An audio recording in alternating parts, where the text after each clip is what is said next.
Kawan. Masya Allah. Oh, kalau kita mau kupas banyak contohnya. Nah, sekarang pelacuran ada di mana-mana. Kita protes. Nanti ada orang mengatakan itu bukan pelacuran. Itu bukan zina. Lalu apa? Oh, itu upaya cari nafkah. Coba lihat. Kan pelacuran kalau disebut zina, munkar itu. Anak kecil pun tahu itu munkar. Tapi kalau disebut upaya cari nafkah, kan halus itu. Jadi ditukar istilah-istilah munkar dengan istilah-istilah yang bisa mengesankan kalau itu tidak munkar seolah-olah. Masya Allah. Ini terjadi di zaman kita. Persis yang disabdakan oleh Nabi alaihi salatu wassalam. Kondisi yang keempat.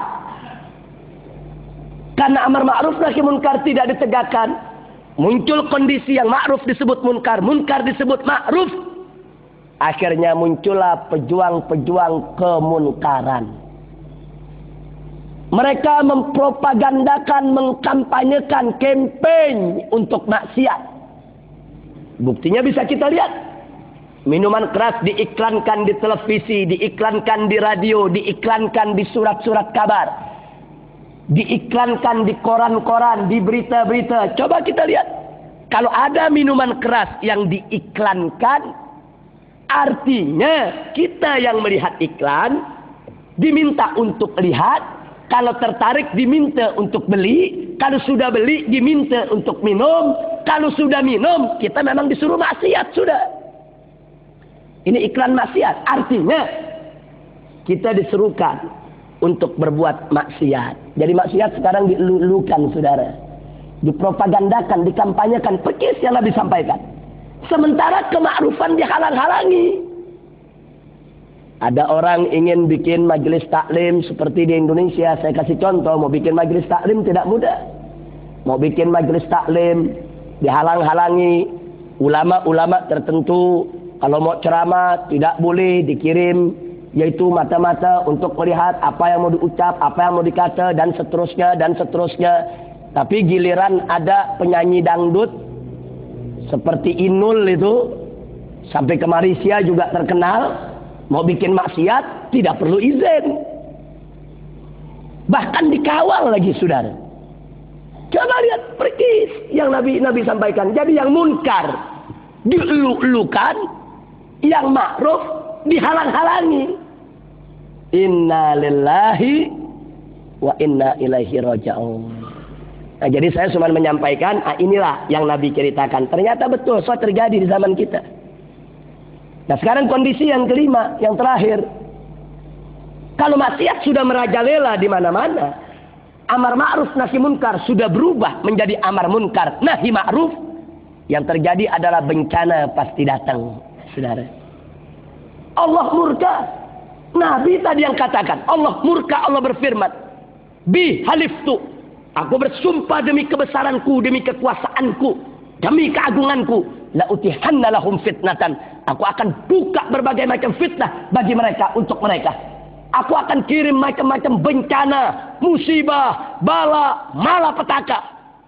Sampai-sampai orang alim, ulama yang istiqamah akan kebingungan begitu melihat bencana sudah ada di mana-mana, saudara.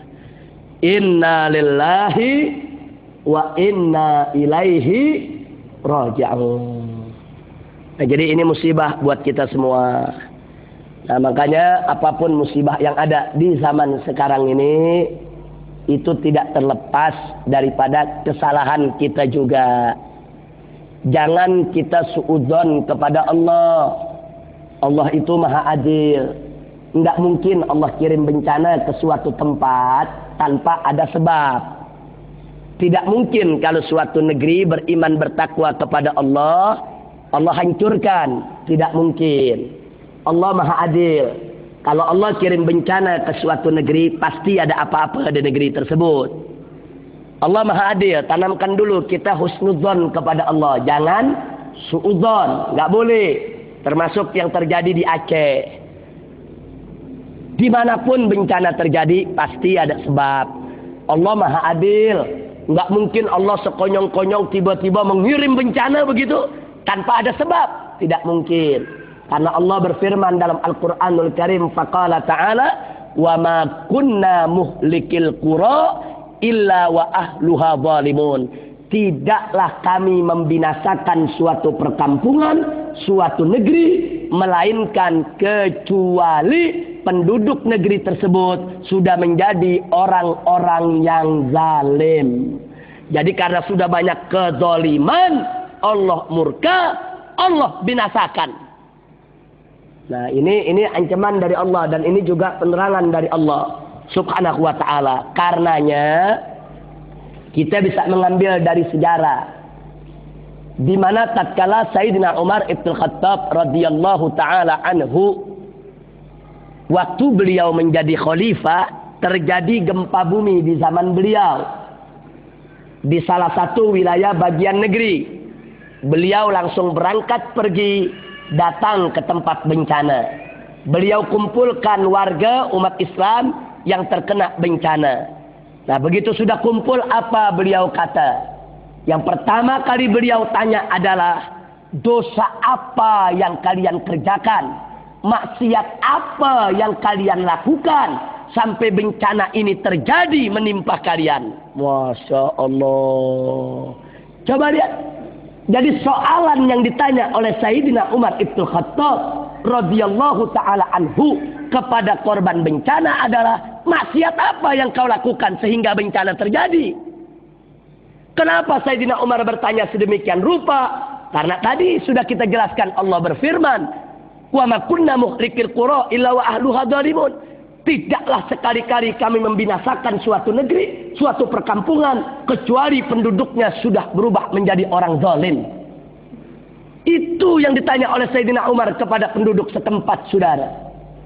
Nah, maka itu yang pertama, dalam kesempatan ini tanamkan dulu keyakinan dalam diri kita bahwa Allah Maha Adil.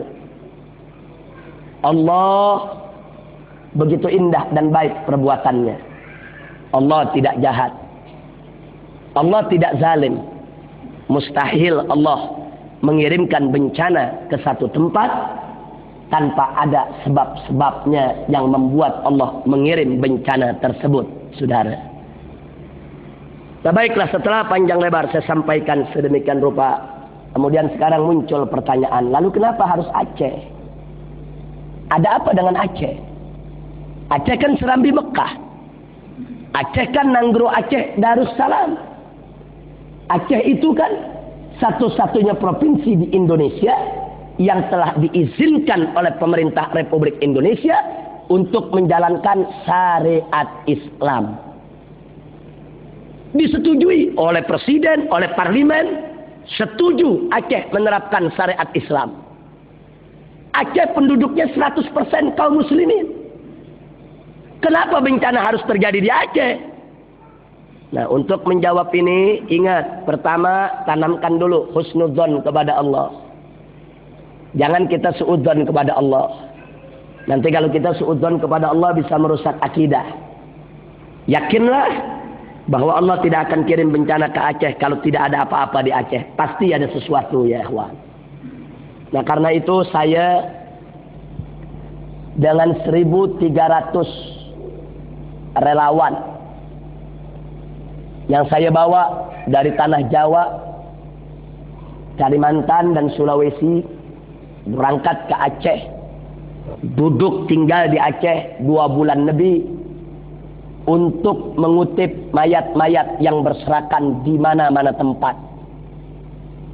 2 bulan kami di sana, dari NGO kami saja kami berhasil mengevakuasi, mengangkat, mengurus, mensolatkan,